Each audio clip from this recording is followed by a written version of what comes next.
Welcome back to my YouTube channel. मैं उम्मीद करती हूँ आप सभी लोग स्वस्थ होंगे, मस्त होंगे और बहुत अच्छे से अपना ख्याल रख रहे होंगे और साथ में सर्दियों का आनंद भी ले रहे होंगे।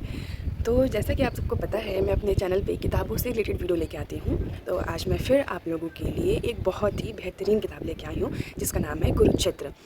तो कुरुक्षेत्र की रचना रामधारी सिंह दिनकर जी ने 1946 में की थी।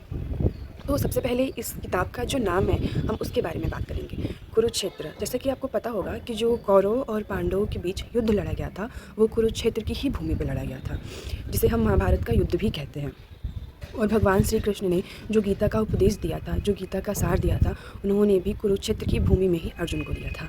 तो और ये किताब जो है उसी महाभारत के युद्ध पर आधारित है, इसलिए इस किताब का नाम कुरुक्षेत्र है, जो कि रामधारी सिंह दिनकर जी द्वारा 1946 में लिखी गई है। अब बात करते हैं किताब के बारे में। तो इस किताब में 7 सर्ग हैं, यानी कि 7 चैप्टर में इस किताब को लिखा गया है। और इस किताब की रचना 1946 में दिनकर जी द्वारा की गई थी। तो 1946 से पहले आपको एक डेट और याद करनी होगी, 1939 टू 1945, जो समय था द्वितीय विश्व युद्ध का। तो इस किताब की रचना दिनकर जी ने द्वितीय विश्व युद्ध के बाद की थी। तो दिनकर जी ने इस किताब की रचना महाभारत का युद्ध और जो हमारा द्वितीय विश्व युद्ध हुआ था, इन दोनों युद्धों की तुलना करते हुए लिखी है। यानी कि इस किताब में उन्होंने युद्ध की निंदा की है।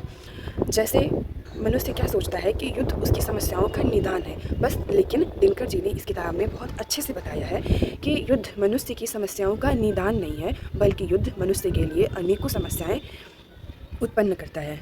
तो युद्ध के ही इर्द गिर्द इस किताब को उन्होंने लिखा है।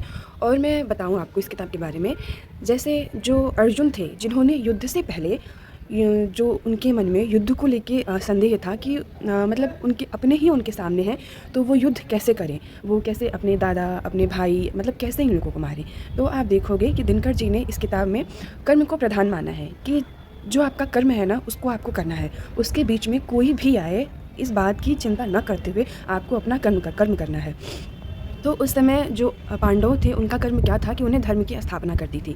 तो यही बात भगवान श्री कृष्ण ने अर्जुन को समझाया था कि आपको अपना कर्म करना है और इस समय आपका कर्म है धर्म की स्थापना करना। उसके बीच में कोई भी आए, आपको उसकी परवाह न करते हुए अपने कर्म का पालन करना है।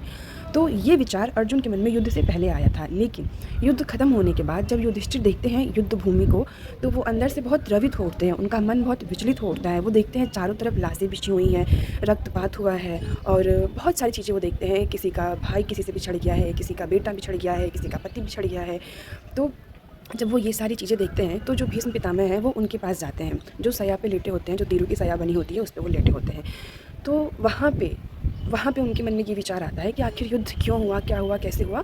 तो तब वो भीष्म पितामह के पास जाते हैं और फिर भीष्म पितामह कैसे उनके मन में जो ये सारा विचार आ रहा था, उस विचारों का कैसे भीष्म पितामह निदान करते हैं, इसी संवाद की चर्चा इस किताब में की गई है। तो इस किताब में भीष्म पितामह और युधिष्ठिर का जो संवाद है युद्ध के बाद का, उस चीज़ का वर्णन इस किताब में है। तो बहुत अच्छी किताब है, मैं चाहूँगी कि आप लोग इस किताब को पढ़ो। भले ही आप रीडर ना हो, लेकिन जो किताबें हमारी साहित्य से जुड़ी होती हैं, हमारे इतिहास से जुड़ी होती हैं, आई थिंक हमें उन किताबों को पढ़ना चाहिए। तो और ये जो किताब है ना, आपको हर साइट में मिल जाएगी, हर साइट पर अवेलेबल है, या फिर आपके घर के आसपास कोई अच्छी बुक स्टॉल हो तो आप वहाँ से जाके ले सकते हो। बहुत अच्छी बुक है। और सबसे अच्छी बात क्या है ना, इस किताब को उन्होंने कविता के फॉर्म में लिखा हुआ है, तो आप बहुत बोर भी नहीं होंगे और आपको मतलब अच्छा लगेगा, समझते चले जाएंगे आप इस किताब को। इस किताब की एक और बहुत अच्छी खासियत है कि जब आप पढ़ोगे ना तो आपके मन में अनेकों विचार आएंगे और उन्हीं विचारों को सुलझाते सुलझाते आप आगे बढ़ते चले जाओगे और आपको पता नहीं चलेगा कब इस किताब का एंड हो गया। तो बहुत अच्छी बुक है। मैं मतलब उम्मीद करती हूँ आप लोगों से कि आप लोग ये किताब पढ़ेंगे। तो पढ़िए और मुझे कमेंट सेक्शन में कमेंट करके ज़रूर बताइएगा कि आपको ये किताब कैसी लगी। मिलते हैं नेक्स्ट वीडियो में, तब तक के लिए ta-ta bye bye, take care.